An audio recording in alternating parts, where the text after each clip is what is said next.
Hello Zach, it's Sunday, May 4th. I haven't put out a video in a couple of weeks, sorry about that, but this week I'm doing something a little bit different. They say a picture's worth 1,000 words, and I think that can be accurate for some photos, but definitely not all of them. Today I have some photos to share with you that I think are worth more than 1,000 words. I've gotten the majority of them from a thread on Reddit I looked at recently. Many of the stories and comments about the photos were taken directly from the thread. Rather than citing each one, I'll provide a link in the description to the thread itself. This photo was taken in Milwaukee by Colin Roddifer. It really speaks for itself, so I'm not going to say anything else about it. This photo was taken May 9th, 2011, in Gorky Park at the Victory Day Parade in Moscow. The photos of a World War II veteran from Belarus. I'm not sure how to pronounce that. I'm also not sure how to pronounce his name, but I'll try. His name is Konstantin Pronin. I tried my best. Every year, he would go to this parade to meet up with his old friends that he served with. It was rare that one didn't show up. Most of the time, if someone had died, that they had been prepared for it, gone to funerals, etc. This particular year, he was alone. No warning, no nothing. Imagine his thoughts leading up to that day, excited to see his friends again after a whole year. He put on his jacket the morning of, making sure to polish and shine his medals.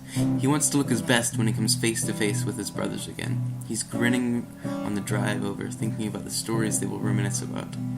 The trip was a few hundred miles for him, and after all that, he just sat down alone.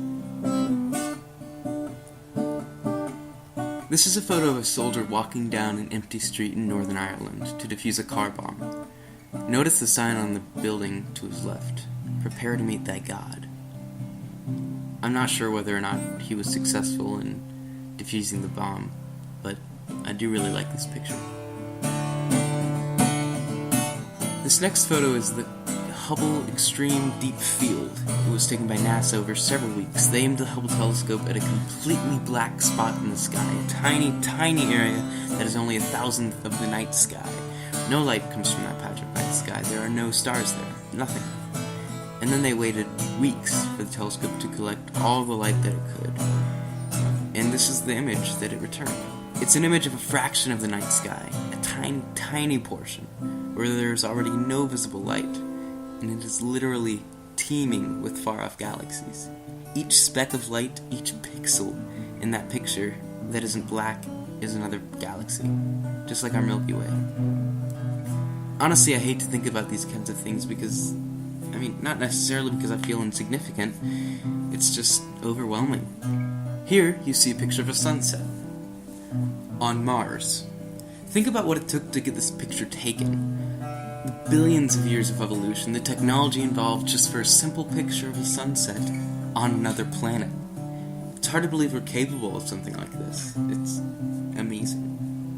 I don't know any of the background of this photo, but it's crazy to think that the astronaut who took it is the only human, alive or dead, that isn't in the frame of the picture. Another photo that captures the amazing technology that humans have come up with.